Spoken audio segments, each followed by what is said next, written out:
Good morning. Time check. Magsa 6. So, walking tayo in the morning. Subukan kong pumunta dito sa concert ground kasi katabi lang namin eh. So, dito pa exit.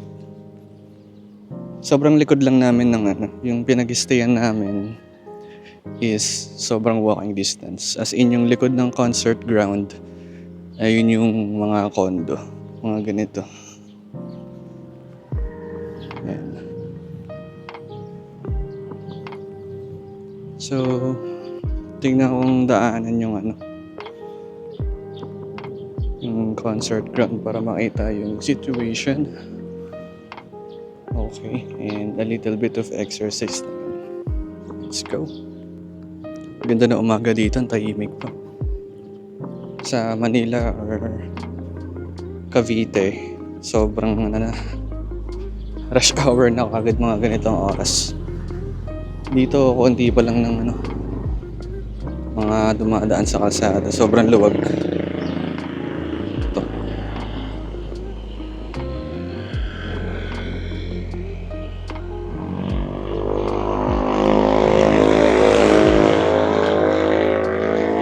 So, yun.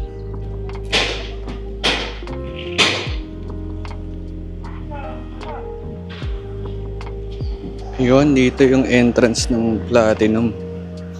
So, dito kami bukas. So, ito, ay grabe. Ang putik pala yan pa to, guys.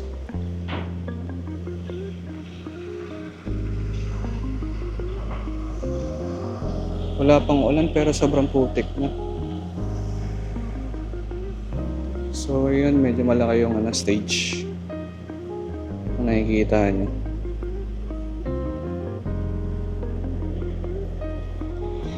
Pero damputik. So, ganyan. Hanggang dun sa dulo. Ayan. So, yung may barricade na to, siguro VIP na ata yan. Tapos dito Platinum. Hindi ko lang sure. Tapos dito lang pala yung building namin. Ayan. Ayan, building namin. Yung pinagstayan namin. So, ayun. Yun ang entrance ng Platinum. Pero, ang putik. Sobra. Hindi malaman kung paano. So, nag-iisip nga akong bibili ako ng sandals mamaya. Kasi, nakasapatos lang ako. And then, di ko alam kung ano mangyayari. So, mas advisable talaga yung sandals.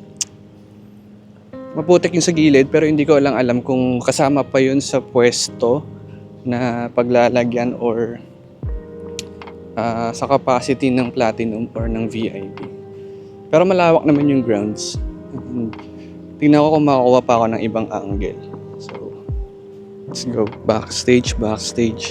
So, malamang dito papasok. And sila, may entry dito sa backstage. Pero damputik, grabe.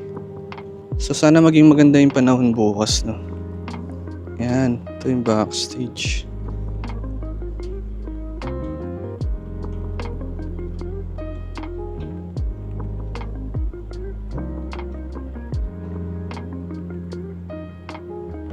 Yun yung stage sa likod ko. Kaso nga lang, hindi pa lang pwede pumasok. Para tignan lang sana. Pero dumiretso na lang tayo. Check pa ako ng ibang angles. Pero ang lawak ko. Ito na yung gilid. Hindi na yung kasama. Pero check ko yung unahan naman. So, let's go. So yun, sarap mag-walking dito guys. Hindi masyadong araw. Medyo cloudy yung weather. And ayan, nasa gilid na tayo. Ayun yung stage. So, ikutan natin yung buong square hanggang makaikot tayo dun sa pinaka-entrance niya. Malamig ang panahon. Sana ganito yung maging panahon sa bukas, no? And maging maayos yung weather talaga. Yun talagang pinakamahirap dito kasi bukid. So, pag bukid talaga yan, asahan mong pag umulan, putik talaga yan, no? Yung lupa. So, yun yung pinakagilid. Check natin yung unahan.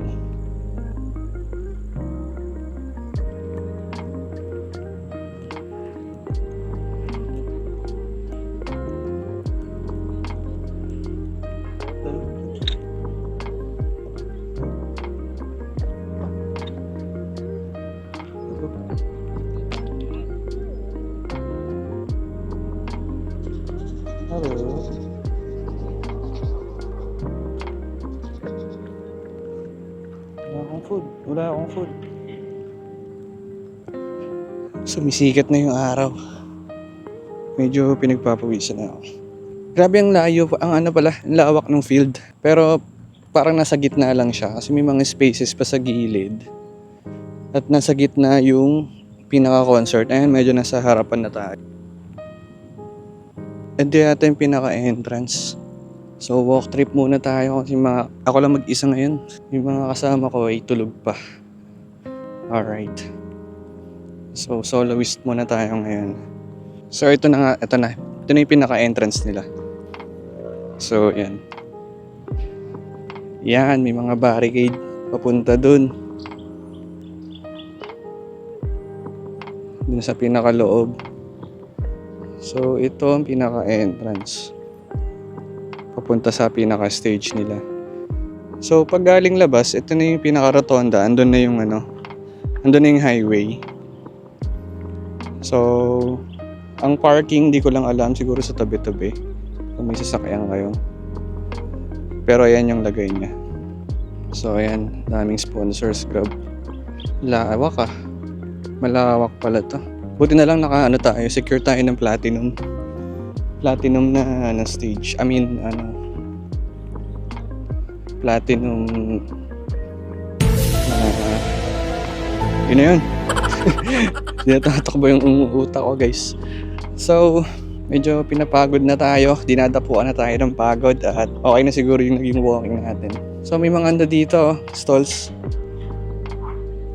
Yan, mga kainan to for tomorrow. Naka-set up na. So ito yung magiging food tripan dito. Hinahapo na tayo ngayon, guys. Pag mga otits level na talaga eh. Iba na. So yan, ito yung gilid. Doon pa sa dulo. Alright. So malapit na pala yung isa nating nakuhanan kanina. So yon, and this way to entrance. Ano to? Okay. Paikot na to doon sa kanina. Okay. So may mga portalet dito. PWD. So we have another entrance here, guys. This one. So magiging entrance din to. Pero pagpasok mo dyan, ayun putik. Mag-ready talaga kayo ng mga bota. So yung mga papunta pa lang, mag-ready na kayo ng mga boots nyo. Hirap niyan magsapatos kasi lulubog talaga yung paa mo dyan. So yun may isang entrance dyan for sure sa yan. Hindi ko alam kung anong metal pa yun. Bronze or silver. And then ito siguro is sa entrance ng VIP yung sunod. So let's check din yun. Ito yung isang entrance. VIP to. Ganun din. Damputik rin. So, malawak. Ayan, platinum. VIP. Tapos yung sunod. Pinakadulo. Lawak, grabe. So, yan ang situation ngayon, guys, as of Friday. And meron ditong tinatayong parang sponsored by Marlboro. Joe, what up? Pangalan mo kaya? Rex. Sama natin si Kuya Rex. Nakita ko kasi itong Marlboro na siniset up. So para to sa event ng Aurora. So may tindahan ng mga yosi, mga cigarettes, tsaka may parang bar inspired na vaping shop, parang ganun.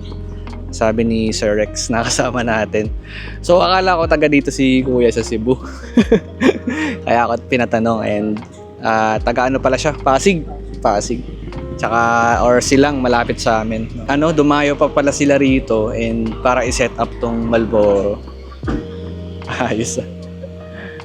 So lahat yung mga kasama mo dyan, sir, mga taga Manila din? Halo, kasi kumuha kami dito ng local manpower. Contractor, halo. Halo yan. Kasi pag lahat galing Manila, malaki yung expense. Yun, malaki talaga gastos. So alright, yun lang, update. Thank you kay Kuya Rex, binigyan tayo ng information. Yun, pabalik na tayo, guys. And pinakausap tayong Si Sir Rex, shoutout. Ano siya? Nag-aayos doon ng gagamiting para siyang pop-up stall for tomorrow. Marlboro and parang vape or e-cigarette. So yun yung sabi niya. So para yun bukas. Let's check din kung anong itsura bukas. Kasi ang kulit eh. Pero di ako nag-yosi. Di rin ako nag-vape. So yun lang. Marami excited. Grabe. Malaki yung ground. And siguro marami din talagang pupunta.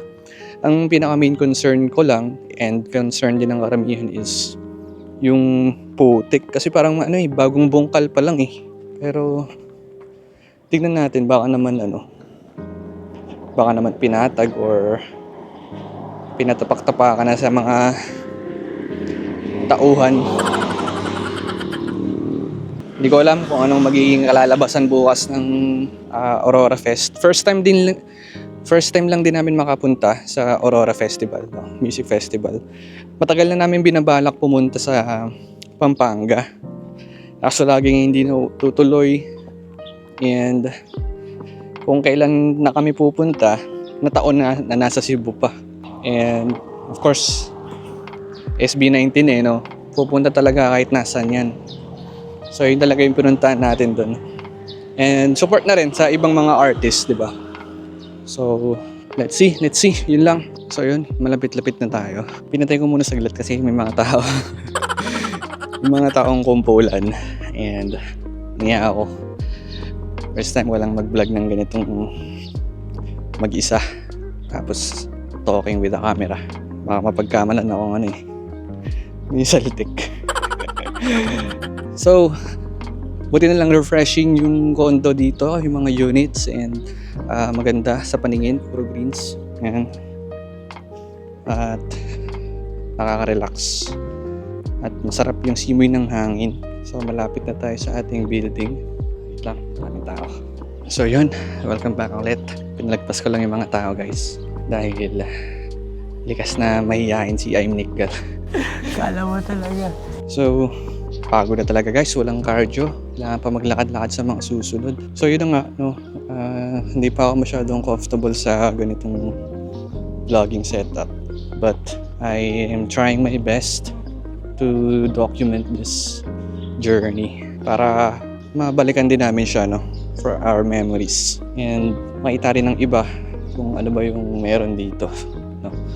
So, tulong tayo sa pagpapalawig at pagpapalawak ng impluensya ng SB19. Woo! Wow! Lupit mo boy. Hindi mong alam. Let's go. Yun na, dito ako na i-end guys. Pakita tayo ng building. So, thank you so much kung umabot ka man dito. Kasi ako parang di na ako aabot. So, yun. Thank you so much. Again, I'm Nick Gal.